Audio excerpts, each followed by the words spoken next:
Bom dia, galerinha. Agora nós estamos no período da manhã. Espero que você já tenha acordado com muita empolgação, porque nós vamos falar hoje sobre Zacarias, um dos profetas mais otimistas do tempo do exílio.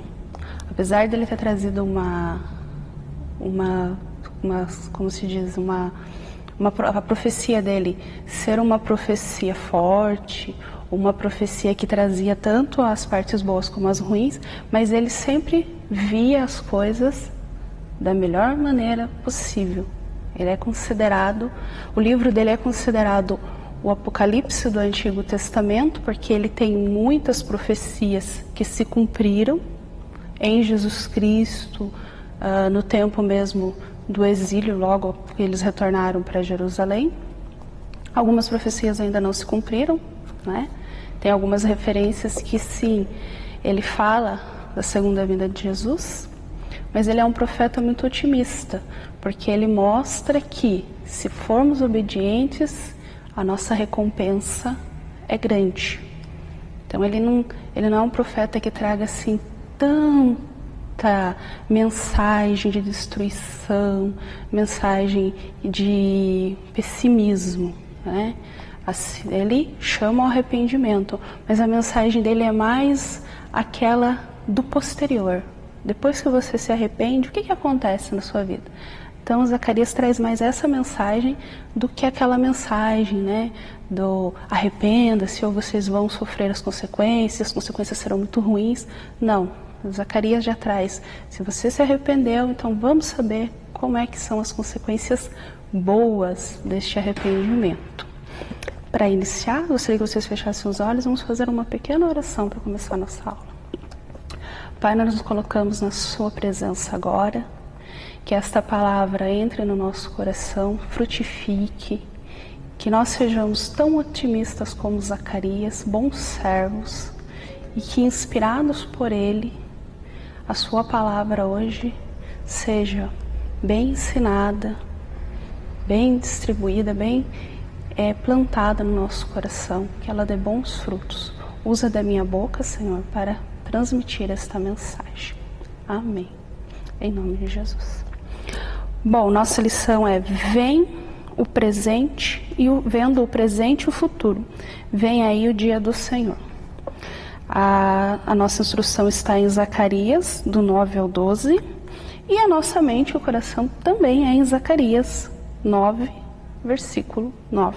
Então, eu vou começar a ler para vocês o mente e o coração, que é: alegra-te muito, ó filha de Sião, exulta, ó filha de Jerusalém, eis aí te vem o teu rei, justo e salvador, humilde, montado em jumento, num jumentinho, cria de jumenta. Essa mente e o coração, Zacarias está fazendo a profecia de como Jesus entrou em Jerusalém, né? No dia que Jesus entrou em Jerusalém, ele entrou montado num jumentinho, da forma mais humilde que ele poderia entrar. Jamais se esperaria um rei montado num jumentinho. Mas Zacarias já tinha previsto isso no passado. Como que o Messias iria chegar? Montado num jumento, de forma humilde. E é nessa humildade que a gente tem que se colocar perante Deus. Porque se o Filho dele veio humildemente ao nosso mundo, nós também devemos ser humildes, devemos ser pacientes, assim como ele foi, mansos de coração. E daí, para continuar, né, nós paramos o nosso vai até o 12, então eu vou continuar aqui no Zacarias 9, do 10 ao 12. Destruirei os carros de Efraim e os cavalos de Jerusalém, e o arco de guerra será destruído. Ele anunciará paz às nações, o seu domínio se estenderá de mar a mar, e desde o Eufrates até as extremidades da terra. Quanto a ti, ó Sião, por causa do sangue da tua aliança, tirei os teus cativos da cova em que não havia espada de um valente. que não havia água. Voltai à fortaleza, ó presos de esperança. Também hoje vos anuncio que tudo vos restituirei em dobro. Aqui ainda fala de Jesus, né? Que ele, né, vai anunciar paz às nações, mas também fala do poder de Deus. Aqui Zacarias está realmente contando para o povo que o exílio acabou, que Deus vai restituir eles de tudo. Tudo que foi tirado deles agora vai retornar a eles, né? Que Deus refez, Deus veio fazer de novo aliança com Sião, com Jerusalém. Na verdade, Deus não tinha quebrado a aliança. Eles apenas estavam, né, naquele tempo dos 70 anos que eles precisavam cumprir. Né, pela desobediência deles mesmos, eles tiveram que passar por aquilo. Agora Zacarias vem trazer essa mensagem que o tempo está terminando e que Deus vai chamar de volta Sião. Vocês, na última lição, vocês estudaram, né, esse retorno que Dário permitiu, né, que o povo, os judeus que quisessem voltar para Jerusalém, voltassem para Jerusalém para reconstruir Jerusalém. Né, então eles voltaram, não foram todos, alguns ficaram na Babilônia, foi quem quis, alguns não voltaram, mesmo querendo, não puderam voltar para Jerusalém, porque o povo judeu, ele não queria que tivesse misturas, né? Na própria Bíblia estava escrito que não podia ter mistura entre o povo de Deus. E algumas pessoas que quiseram retornar junto com os judeus não puderam retornar. Por quê? Porque eles não eram judeus de sangue, eles não tinham como provar que eles descendiam de Abraão, de Isaac.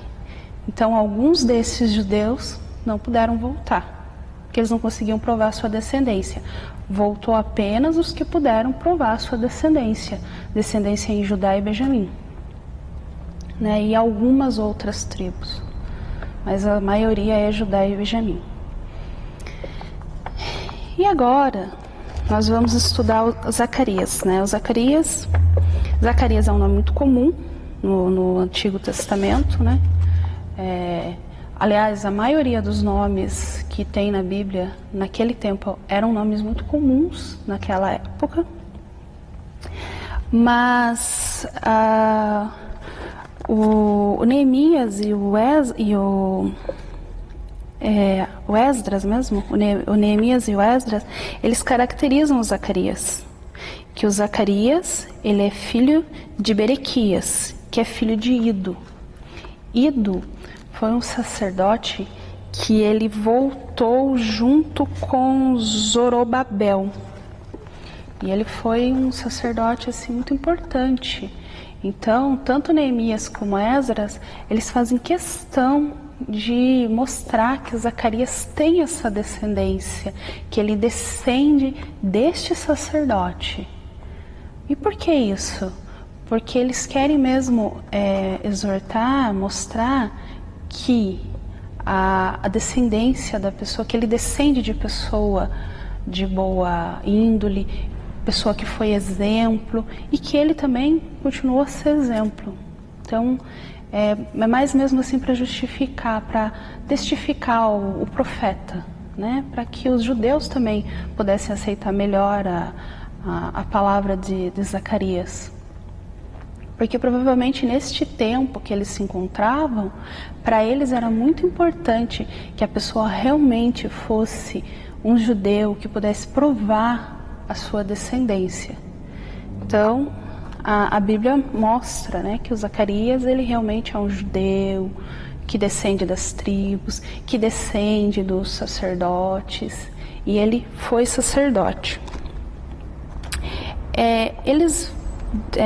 Zacarias, ele foi sacerdote junto com Ageu, mas o Zacarias, ele era jovem, ele começou o seu sacerdócio jovem, enquanto que o Ageu, ele já era de uma idade maior. e eles calculam que mais ou menos ele foi, que o ministério dele foi de mais ou menos 50 anos. Eles calculam que ele começou em 520 a.C. e foi até 470 a.C. Né? E ele, assim, ele pega duas passagens, né? A mensagem dele pega dois momentos. Pega o momento de Ageu e pega um momento após a morte de Ageu, né? Não está escrito como que Zacarias morreu. No entanto, Jesus, lá em Mateus, capítulo 23, versículo 35, ele conta que Zacarias foi martirizado no templo. Então, quer dizer que Zacarias exerceu o seu ministério e no fim do seu ministério ele foi morto. Porque muitas vezes acontece isso com os profetas, né? Porque o povo não quer ouvir o que o profeta tem para dizer. Porque essa nossa condição pecaminosa faz com que a gente não aceite o que o profeta vem nos falar, vem nos comunicar. Porque às vezes a pessoa não gosta do que ele fala. E lá no tempo de Jesus, matava-se, né, quem trazia péssimas notícias.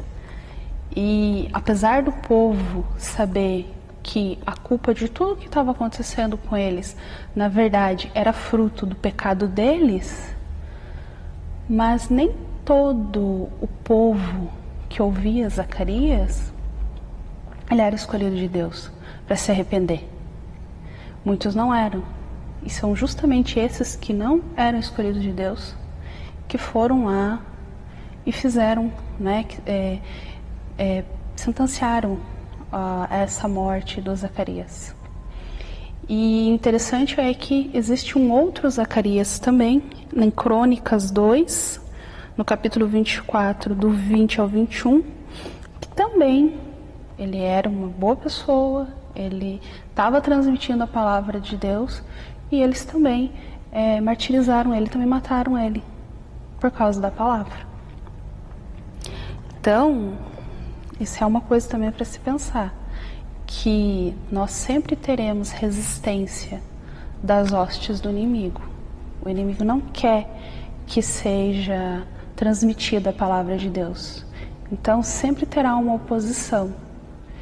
E, às vezes, a gente tem que se preparar para essa oposição do inimigo das nossas almas, que ele sempre vai tentar, né, calar a palavra de Deus, para ele poder levar mais pessoas com ele.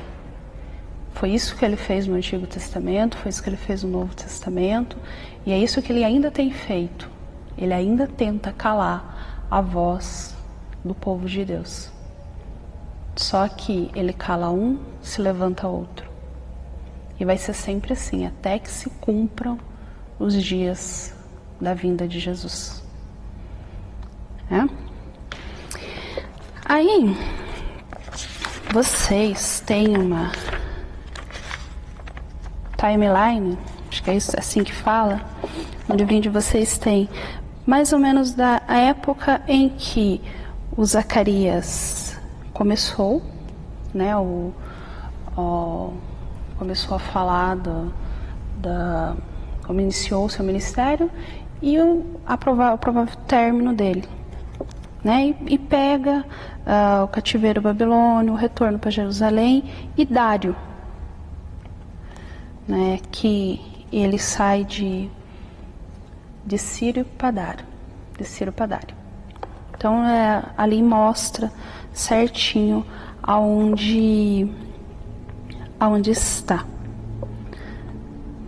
né? Aí aqui para nós tem assim umas perguntas que seria ótimo se vocês pudessem responder, né? Que é se vocês têm projetos pessoal, projetos escolares, familiares, social na igreja, e como que está esse projeto, né, na igreja? Na igreja, na família? Projeto de vocês mesmo, como é que está agora? Aí vocês iriam me responder como é que está. Né? Se está indo bem, se não está indo bem. E por que a gente pode pensar assim, né, dos resultados? Por que vocês acham que é tão difícil às vezes dar prosseguimento, né, no projeto? Você projeta ele, começa a fazer e de repente você desiste, né? É porque a gente tem uma coisa dentro de nós que a gente quer tudo para agora.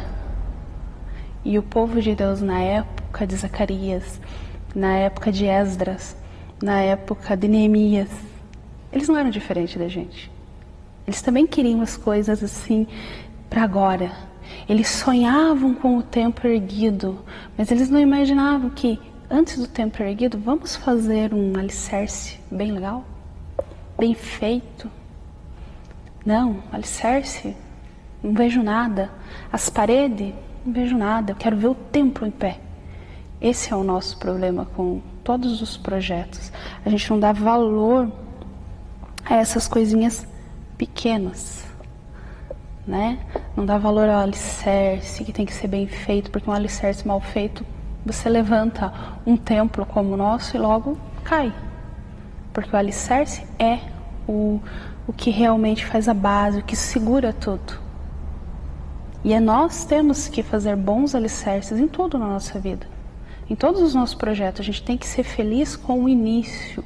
O início é pequeno, o início é trabalhoso. As paredes é um pouquinho mais fácil e cobrir é bem mais fácil. Mas se você não fizer um bom alicerce, um bom início, você não vai conseguir edificar uma boa casa, você não vai conseguir edificar uma boa família, você não vai conseguir edificar, vamos dizer assim, uma estabilidade no emprego, nada, nem mesmo a sua presença na igreja, o seu cristão mesmo. O cristão, ele precisa se edificar ali nos alicerces, na coisa simples, no inicial, que é trabalhoso, é difícil deixar os hábitos antigos, muito. Mas você tem que trabalhar ali o alicerce, fazer um alicerce bom para poder construir a casa, para poder construir o cristão. O alicerce tem que ser bom. Então a gente tem que olhar as coisas pequenas, né? Aqui no nosso livro tem o exemplo da vara de Moisés. A vara de Moisés era o quê? Um pedaço de pau. Mas com aquela vara, ele fez muitas coisas grandiosas. E Deus mostra que não é necessário algo grande para a gente fazer algo grandioso. Às vezes você imagina assim, eu vou lá, vou fazer um trabalho na igreja. Eu quero fazer um acampamento. Eu quero fazer um encontro de UPAs. Quero reunir todas as UPAs da cidade lá, quero fazer um mega evento, porque isso vai trazer almas para o Senhor. Isso vai trazer almas para o Senhor. É inegável isso. Mas talvez aquele trabalhinho seu de formiguinha, aquele coleguinha que você escuta na escola falando que ele quer se matar, que a vida dele tá um nada, que ele não tem nada de bom na vida dele, e você vai ali conversando com ele, conversa hoje, conversa amanhã, conversa... Aquilo ali às vezes é mais importante do que o congresso. Porque muitas das vezes no congresso a pessoa vai porque quer. Ela já vai preparada espiritualmente para ouvir a palavra. Ela já vai preparada para o que vai ser pregado lá na frente. Então, o alcance às vezes é menor do que daquela pessoa que você está todo dia conversando com ela e todo dia contando para ela como que vai ser maravilhoso o mundo, como que Deus é maravilhoso, como que Deus abençoa ela todo dia. Ela não está preparada para ouvir aquilo e você vai aos poucos preparando ela. Isso é fazer alicerce. É esse trabalhinho de formiguinha que parece pequeno. Você fala assim, mas eu só trouxe uma pessoa. Você trouxe uma pessoa que talvez estivesse no mundo aí que jamais viria, mas tamanha foi a sua insistência, o seu trabalho, você trouxe essa pessoa para a igreja. Então a gente tem que valorizar isso, essas pequenas coisas. E Deus mostra que é nessas pequenas coisas que realmente ele manifesta um milagre. Às vezes o milagre está ali, naquela pequena coisa. Né? Ela não... Você pensa que você precisa muito, mas não precisa tanto. Aí nós aqui temos que, vocês devem ter visto, né? As visões de Zacarias. Então vamos lá falar assim da primeira visão de Zacarias, que está lá no capítulo 1, do 7 ao 17, que é os homens e os cavalos entre as morteiras. O que vocês acham que significa esta visão de Zacarias? Essa visão de Zacarias, Deus está mostrando o quanto que ele é misericordioso, o quanto que ele cuida da sua igreja, que ele vai voltar, que ele quer que o seu povo seja libertado do cativeiro, que aquele momento de desolação está terminando. Ele não quer aquele momento todo o tempo, né? E provavelmente este homem é Jesus, porque ele fala que está acabando, que vai voltar, que o Senhor dos Exércitos disse: arrependei-vos e tudo passará. Né? Ele diz isso, que vai ter esse resgate. Aí nós temos a segunda visão de Zacarias, que são os 4 chifres e os 4 ferreiros. Essa visão de Zacarias, ela mostra o que aconteceu com os judeus, com Israel, na verdade com Judá, né? Antes de ir para o cativeiro. Que foi Deus que levantou a Babilônia contra Israel, contra Judá, para destruir tudo, para levar para o cativeiro, porque eles foram infiéis, porque eles fizeram errado. Então, essa visão é para mostrar justamente isso, que ele levantou aquelas nações contra Israel, contra o povo dele, mas que da mesma forma que ele levantou, ele também vai destruir tudo, porque chegou o tempo de voltar, chegou o tempo da bonança. Então, os 4 chifres são os reinos, mas os 4 ferreiros são os que vão ajudar a afastar os reinos inimigos e a reconstruir Sião, a reconstruir a cidade, o povo, dar a eles um tempo de paz. A terceira visão de Zacarias é de um homem com uma corda, medindo. Ele está medindo Israel. Né, isso está lá eu esqueci de falar que a segunda está em Zacarias 1, do 18 ao 21. A terceira visão está em Zacarias 2, do versículo 1 ao 5. Essa que eles estão medindo é porque sim, Jerusalém estava toda destruída. Foi destruída toda a cidade. A cidade era desolação.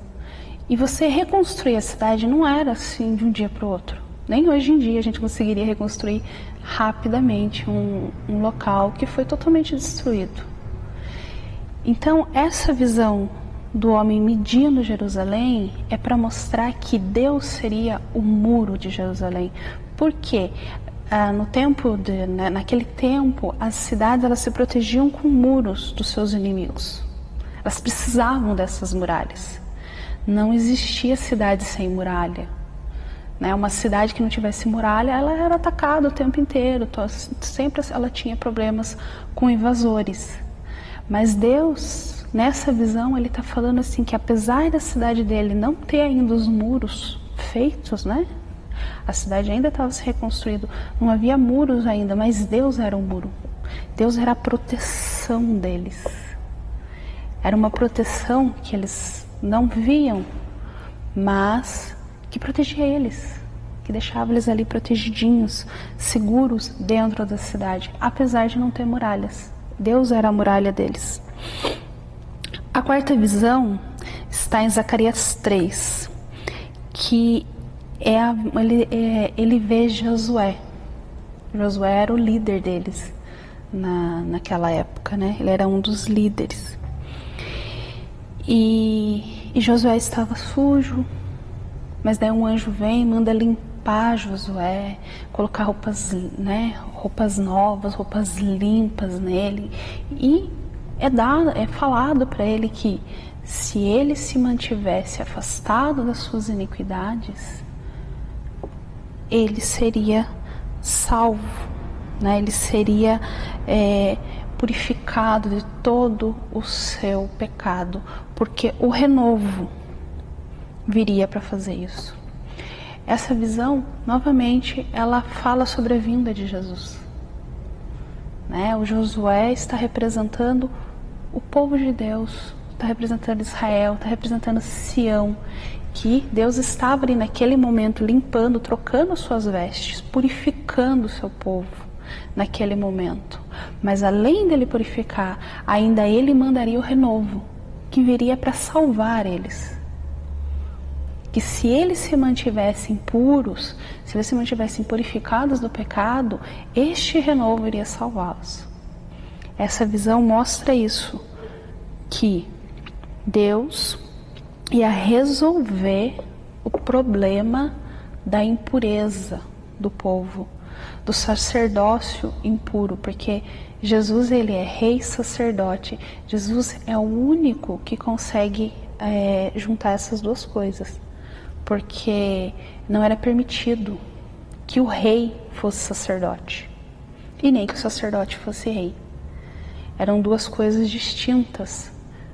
Não se permitia que a mesma pessoa fosse rei e sacerdote ao mesmo tempo. Já mesmo para não haver a corrupção, para não haver, né, a falta de justiça.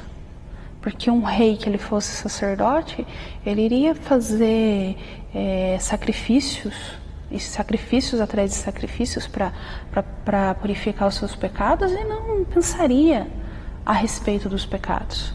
E um sacerdote também que fosse rei, ele também poderia se desviar, ao invés dele chamar a atenção das pessoas, chamar a atenção do rei que estava fazendo errado, não, ele já ia ser o rei, ele ia continuar fazendo errado. Então o poder demais sobe a cabeça de nós, né, humanos comuns. E Deus ia resolver esse problema do sacerdote impuro, trazendo um sacerdote puro, um renovo, que era tanto sacerdote como rei, que é Jesus Cristo. Então essa visão está falando dessa vinda de Jesus, do Messias, né? Apesar de sim, também está mostrando que Deus era com Josué, que Deus estava purificando Josué, e que se Josué se mantivesse ali nos caminhos de Deus, ele seria purificado, seus pecados, o seu governo seria bom. Mas essa visão, na verdade, ela está preparando o povo para a vinda de Jesus, mostrando como é que seria Jesus. Que o renovo não é Josué, o renovo é alguém que vai salvar o Josué. E quem salva é Jesus, não é outra pessoa.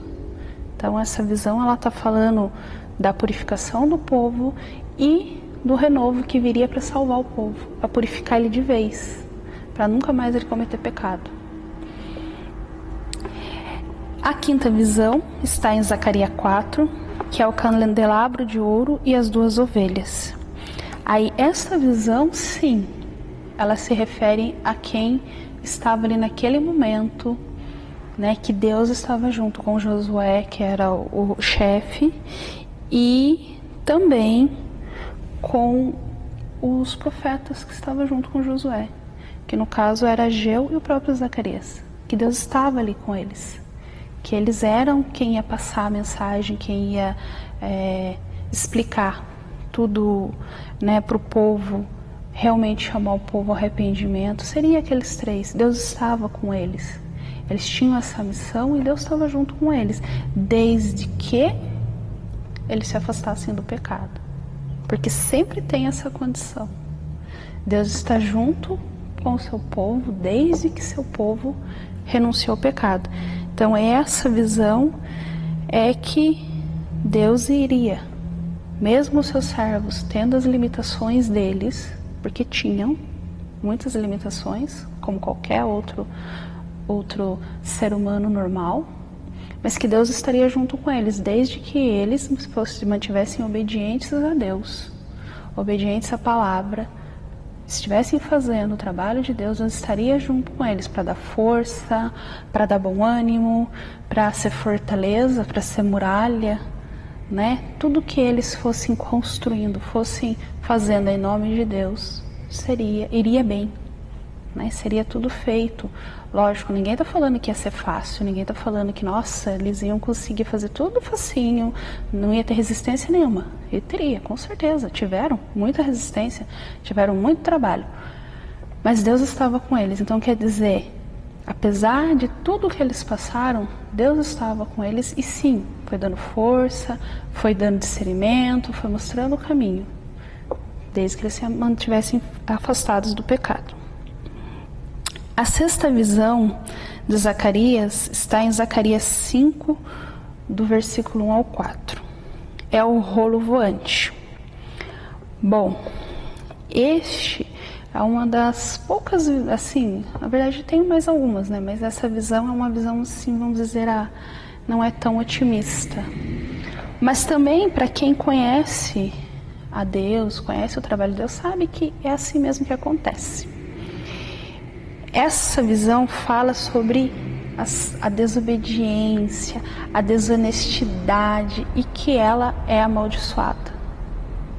Então esse rolo representa o quê? A maldição de Deus sobre a pessoa desonesta, desobediente, né? Que insiste em ferrar no pecado.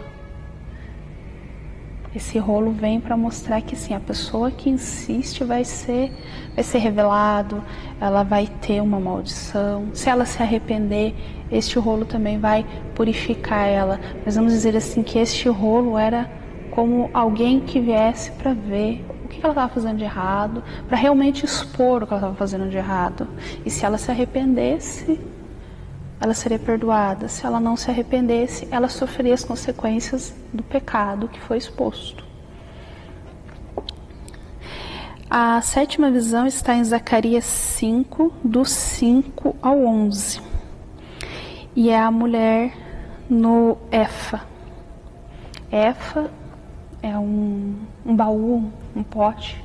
Era uma unidade de medida lá do templo de Israel. E essa mulher estava dentro do pote. E ele mostra que esse pote é retirado, é colocado em outro lugar.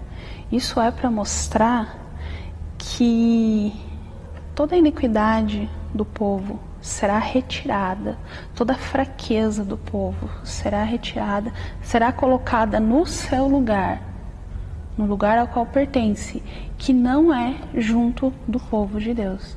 Então, essa visão está, na verdade, essa é uma das visões que mostra a segunda vinda de Cristo, quando Cristo separará o joio do trigo, né? As pessoas que são destinadas ao céu das pessoas que não são destinadas, e no caso, essas pessoas que não são destinadas, o joio vai ser jogado no fogo, que é o lago ardente, né? Então, essa visão está mostrando mais isso, essa separação, né? O dia que o povo será separado da sua iniquidade, né? Também pode representar a pessoa que aceita Jesus. Você aceita Jesus, é como se colocasse os seus pecados lá nesse pote e ele fosse tirado de você, né? E daí você tem, lógico que é tirado aquele pecado.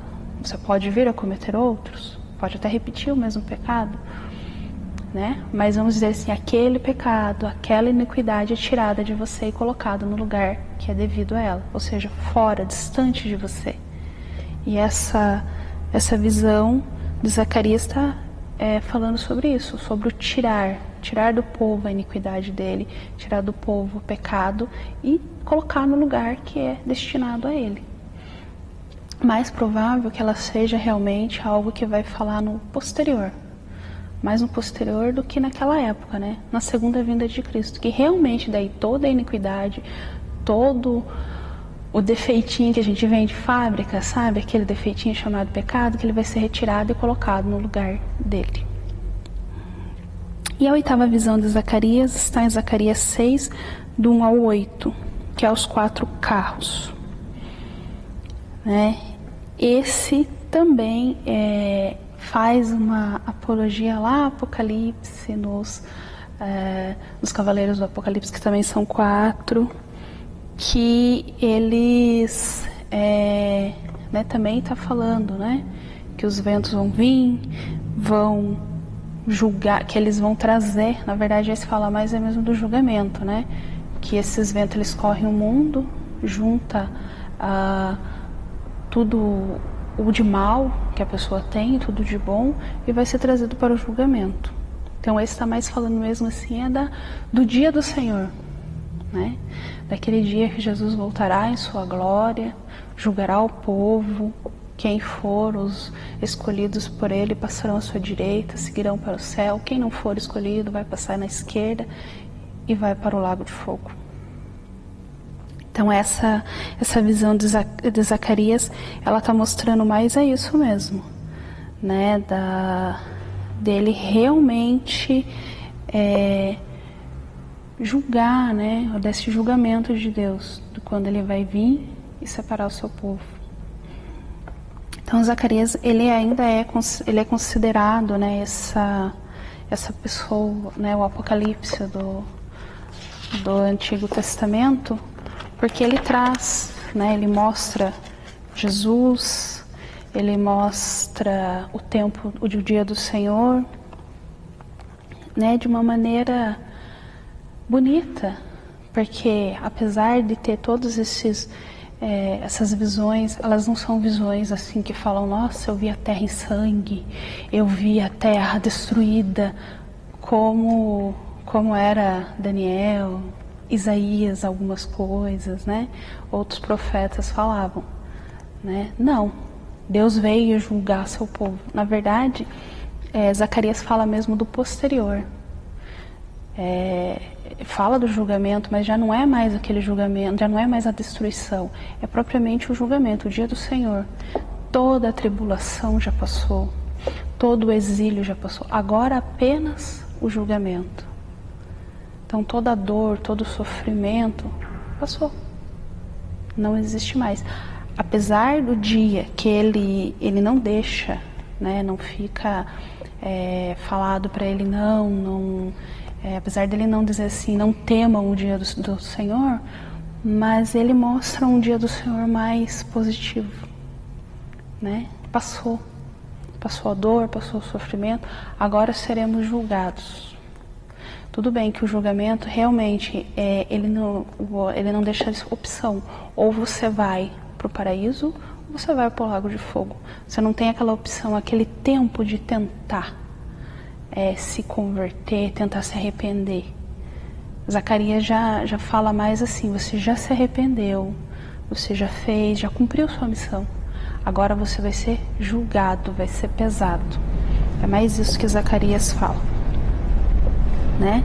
Mas mesmo assim, né, aqui fala, o povo é convidado a celebrar com alegria a chegada do rei. Por quê? Porque com ele vem a salvação. Então o dia do Senhor é um dia para se temer? Sim, porque vai ser julgado? Sim. Porém, Zacarias fala que é um dia de alegria. Por quê? É a volta do renovo, é a volta de Deus, é o resgate do povo. Então assim, é o fim do sofrimento, é o fim da tristeza, é o fim do pecado, é o fim. Quem guardou a fé, quem seguiu a Deus, quem acreditou no seu Filho, está salvo. Então assim, ao mesmo tempo que é um dia que você pode sentir assim medo, mas também é um dia de alegria, porque é o dia do resgate. É o dia da salvação, liberdade, esperança e unidade do povo. É quando o povo vai passar a ser um só. Não vai mais existir o joio no meio, não vai mais existir o pecado tentando você se desviar do caminho de Deus, não vai mais ter a má companhia, não vai ter mais nada, vai ter apenas Isso. Vai ter apenas isso. Essa liberdade, a salvação, a alegria. Não vai ter mais nada além disso. Né? E daí, pra gente encerrar, nós temos lá o pit stop nosso, é muito bom, né? Vocês lerem, meditar nessas perguntinhas aí, se você tem reconhecido os seus pecados e principalmente se arrepende deles. Porque não adianta reconhecer pecado e não se arrepender. E tem mais, não adianta se arrepender e continuar cometendo o mesmo pecado, tem que ter mudança, tem que ter um esforço aí, né? E a necessidade de pregar o dia do Senhor. É o que eu falei, é o trabalho de formiguinha. Vai um falando pro outro, vai um pensando no outro, né? Não vamos, a gente, principalmente nesse tempo que a gente está tão separado, às vezes o nosso trabalho é só na nossa casa. É só pregando ali pro pai, pra mãe, pro irmão, às vezes um vizinho. Mas esse trabalho de anunciação do dia do Senhor é muito importante. Zacarias nos mostra que ele é muito importante, que essas pequenas coisas que a gente edifica a igreja. É assim que a gente faz o alicerce. Nesse trabalhinho de formiguinha que vai conquistando, que vai mostrando para a pessoa que o dia do Senhor é bom. É dia de alegria, é dia de festa, é dia de unidade, é dia de fim de sofrimento, fim de tudo. E é nessa alegria que a gente tem que se manter. Muitas vezes, né, a gente estudou até aqui, a gente viu que várias vezes foi falado, repetido a mesma coisa, e o povo tem uma teimosia, né, ele não reconhece a sua rebeldia, a falta de temor a Deus, né, mas a mensagem de Zacarias é convidar o povo a olhar para o futuro e ver que a recompensa não é aqui, é no futuro, é na volta do Messias, é lá no julgamento, no dia do Senhor. Ali é que tem recompensa, ali é que é o fim das dores, ali que é o fim de tudo, e ali que realmente você vai ver se você fez um bom trabalho. Mas isso não quer dizer que você não possa iniciar o seu trabalho aqui. Porque se não tivesse iniciado o trabalho lá de reconstrução do templo, não teriam reconstruído. Então você tem que iniciar o trabalho de reconstrução do seu templo. Porque nós somos o templo de Deus. Nós temos que iniciar a reconstrução do nosso templo. Fazer nossos alicerces, levantar as paredes. Mas a cobertura, o teto, é só no dia que o Messias voltar de novo. Né? Essa finalização da obra, nós não vamos ver ela antes de ver o dia do Senhor. Às vezes porque essa é o arremate, é o acabamento. Quando finalmente vier a cobertura sobre nós, estaremos todos restaurados. E Zacarias pede para a gente ter esse olhar assim. Você tem o olhar no presente, de fazer os bons alicerces, imaginando o futuro, a cobertura, que pode estar perto, pode estar longe, não interessa, mas você vai fazer o seu trabalho de formiguinha ali. Vai alicerçar bem, vai levantar as paredes direito, sem pressa, com todo o amor e cuidado, temendo a Deus, para que quando a cobertura, quando Deus vier cobrir esse templo, quando Ele fizer esse templo ser um templo glorificado, realmente não se ache mácula nele. É essa a mensagem de Zacarias.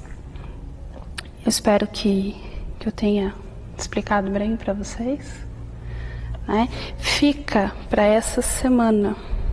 Vocês precisam estudar o livro de Esdra e Neemias bastante. Leiam em mais de uma Bíblia. Lê a tradução nova, a tradução velha, porque é nesses livros que nós vamos se basear daqui para frente. E se vocês quiserem dar uma relidinha de novo no livro de Zacarias, lê lá, porque Zacarias é um dos profetas mais otimistas de toda a Bíblia. Porque apesar dele mostrar que tem punição, apesar dele mostrar que que você precisa se arrepender, mas ele mostra de uma maneira muito otimista o dia do Senhor, sem aquela nuvem pesada de devastação, de que não vai dar certo. Tudo dá certo no final, né? Zacarias é esse profeta. Se você guardar fé, tudo dá certo no final. Não importa a tribulação que você tenha que passar. No final, o renovo está lá para te dar a salvação. Amém? Bate as suas cabeças. Senhor, eu quero agradecer por mais esta lição que nós terminamos, Senhor.